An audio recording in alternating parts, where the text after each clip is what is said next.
বিশ্বনবী বলতেন জুমার দিন শ্রেষ্ঠ দিন, এই দিন আমার উপরে বেশি বেশি দুরূদ পড়ো। ফাইন্না সালাতাকুম মা'রুদাতুন আলাইয়া, কেননা তোমরা যে আমার উপরে দুরূদ পড়ো, কিয়ামতের আমি মরে যাওয়ার পরে এই দুরূদগুলো কে পাঠিয়েছে তার নাম, তার বাবার নাম সহ ফেরেশতারা আমার কবরে দিয়ে আসে।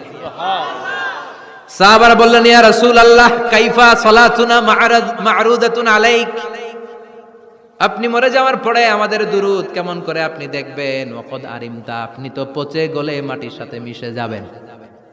বিশ্বনবী বলেন ইন্নাল্লাহা হাররামা আলাল আরদি আন তাকুলা আজসাদাল আম্বিয়া, নবীদের লাশকে খেয়ে ফেলা, নবীদের লাশকে পচিয়ে ফেলা জমিনের সব মাটির জন্য আল্লাহ হারাম করে দিয়েছে। নবীদের লাশ পচে না, নবীদের লাশ গলে না। যারাই বিশ্বনবীর উপর দুরূদ পড়বেন, আপনার নাম সহ, আপনার বাবার নাম সহ, মালাইকাতু সাইয়াহিন, একদল ফেরেশতা আছে শুধু রাউন্ড দেয় গোটা ওয়ার্ল্ডে।